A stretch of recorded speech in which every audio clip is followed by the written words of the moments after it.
আসসালামু আলাইকুম রহমতুল্লাহি ওয়া বারাকাতুহু। আল্লাহ সুবহানাহু ওয়া তাআলা যখন কোনো বান্দাকে নিজের কাছে আনতে চান, তখন সেই বান্দাকে এমন জিনিসের খোঁজে লাগিয়ে দেন যেটা তার ভাগ্য থাকে না। কারণ যখন ওই জিনিস বা ওই মানুষকে পায় না, তখন সে কাঁদে, অনেক কাঁদে, নিজের ভাগ্যর উপরেও কাঁদে, মানত করে, দোয়া করে, নামাজ পড়ে, রোজা রাখে। যখন কে সব চেষ্টা করে হেরে যায়, তখন সে আল্লাহর নিকট হয়ে যায়। আল্লাহ তাকে দেখিয়ে দেন উনি ছাড়া তার কেউ নেই। আল্লাহর সব বাস্তবতা তাকে দেখিয়ে দেন। যে জিনিসের জন্য আমরা এত কিছু করি, তখন আর আমাদের অন্তর সেটাকে পাওয়ার জেদ করে না। নিজের মনের মধ্যে একরকম শান্তির অনুভূতি পায়। তখন তার সেই জিনিসটা পাওয়ার থেকে বেশি আল্লাহর ভালোবাসা পাওয়ার ইচ্ছা হয়। খুব ভাগ্যবান সেই ব্যক্তি যে আল্লাহর ভালোবাসা অর্জন করতে পারে। একাকিত্ব আল্লাহর নিকটবর্তী করে। মানুষ ছেড়ে চলে যাওয়াতে ভয় পেও না। যখন তোমার সাথ সবাই ছেড়ে দেয়, তখন তোমার মন আল্লাহর দিকে এগিয়ে যায়। আমরা তখন নিজের মনের কষ্টগুলো আল্লাহকে জানাতে থাকি, আর সেই কষ্টের কথাগুলো বলতে বলতে সেই দায় চোখের পানি গড়িয়ে যায়। তাই নিজেকে একা ভাববে না। আল্লাহ তো আছেই, তিনি তোমাকে কখনোই একা ছাড়েন না। আল্লাহর সিদ্ধান্তের উপর ভরসা করতে শেখো। কোনো চিন্তায় আছো, একা অনুভব করছো, নিজেকে কি করবে ভেবে পাচ্ছ না, নামাজ পড়ো, দোয়ার মাধ্যমে আল্লাহকে বলো, সব কিছু বলো, আর তোমার অন্তর থেকে সমস্ত ভয় বের করে দাও। আল্লাহ তাআলা যা করবেন উত্তম করবেন। আল্লাহর উপর তাওয়াক্কুল রাখতে শেখো। আর তাওয়াক্কুল করতে পারলে তুমি অলৌকিকভাবে সাহায্য পাবে। শুধু অপেক্ষা করো তাওয়াক্কুলের সাথে। আল্লাহকে পাওয়া যদি এতই সহজ হতো, তাহলে ইয়াকুব আলাইহিস সালামের চোখের দৃষ্টিশক্তি চলে যেত না। ইমানের শক্তি কমে যায়, কোনো ব্যাপার নয়। দম বন্ধ হয়ে যাক, কোনো ব্যাপার নয়। অন্তর ভয়ে কাঁপতে থাকে, কোনো ব্যাপার নয়। কান্নাও চলে আসে, তাও ঠিক আছে। কিন্তু তোমার বিশ্বাস যেন না ভাঙে।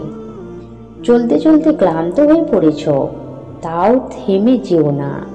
দোয়া করা ছাড়ো না, কাঁদলেও অভিযোগ করো না। আর এভাবেই আল্লাহ তার প্রিয় বান্দাকে পান, যে পড়ে গিয়ে উঠে দাঁড়িয়েছে এবং হাঁটা ছাড়েনি। এই বিশ্বাসেই তোমাকে আল্লাহর প্রিয় বান্দা বানিয়ে নেন। আল্লাহ তো শুধু তোমার বিশ্বাস দেখতে চান। এটা পরীক্ষার সময় তোমার চোখ রাতে ভিজা হবে, অন্তর শত হাজার বার ভাঙবে, সবর ধৈর্যের পরীক্ষা নেওয়া হবে, কঠিন পরীক্ষার সম্মুখীন করা হবে। কিন্তু এই সময়ও চলে যাবে। সব কষ্টের পরেই রয়েছে স্বস্তি। কঠিন পথে শেষ হতে আর কিছু সময়েই আছে বাকি, যেখানে আল্লাহ থাকবেন তোমার পাশে। ভয় পেও না, এই কঠিন সময় চলে যাবে। তুমি আল্লাহর উপর বিশ্বাস রাখো, তাহলে আল্লাহই তোমার জন্য যথেষ্ট হয়ে যাবেন। মন থেকে বের করে দাও সেই সব অশোয়াশা যা তোমার মনকে অশান্ত করছে। তুমি সাহায্য চাও আল্লাহর কাছে, আর তারপর দেখো কিভাবে আল্লাহ তোমার সব সমস্যার সমাধান করে দেন। ভয় পেও না, নিরাশ হইও না, হতাশ হইও না। তোমার রব তোমাকে সব সময় শুনছেন ও দেখছেন। তোমার কান্না তার খুব পছন্দের, তোমার কান্না তার কাছে খুব দামি। উনি খুব তাড়াতাড়ি তোমার দোয়ায় গুণ বলবেন। এই দেরি কেবলমাত্র তোমার সবরের পরীক্ষা, তোমার ধৈর্যের পরীক্ষা। জানো সবর কাকে বলে? যখন তোমার কেঁদে কেঁদে আকুল হওয়ার সময়, ঠিক ওই সময় তুমি আল্লাহর সিদ্ধান্তের উপর বিশ্বাস করে দোয়া করতে থাকো আর নীরবেই এই সময় অতিক্রম করে দাও, এটাকে বলে সবর।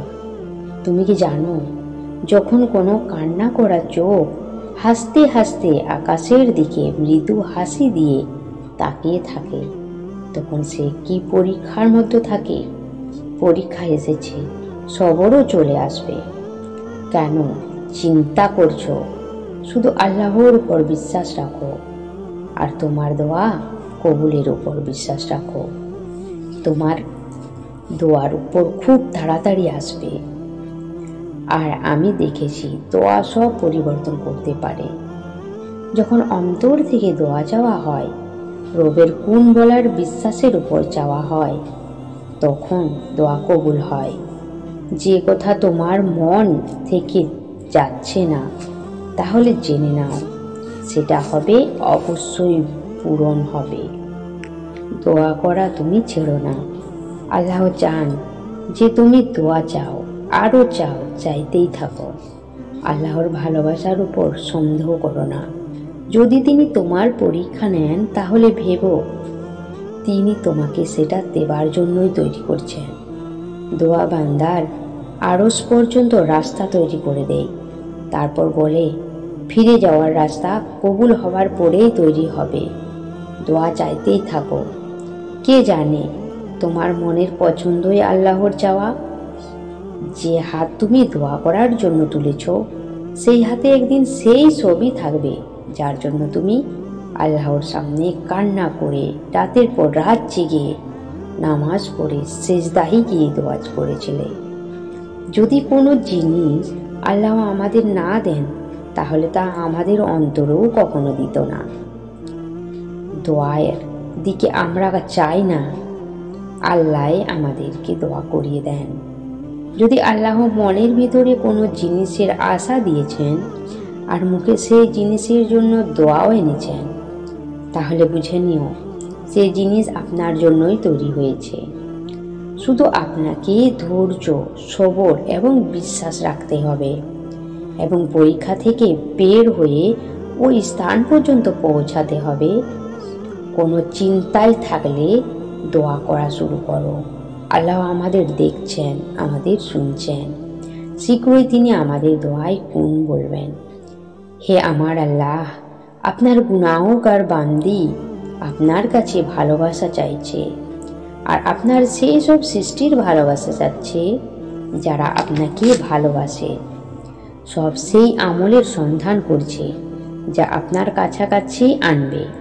হ্যাঁ আল্লাহ, আমি তো শুধু আপনার ভালোবাসায় চাই এবং তারও ভালোবাসা চাই যে আপনাকে ভালোবাসে।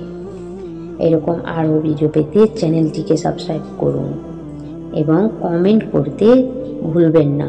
আর আপনার জীবনে যদি কোনো দোয়া কবুল হয়ে থাকে, তাহলে কমেন্টে জানাবেন।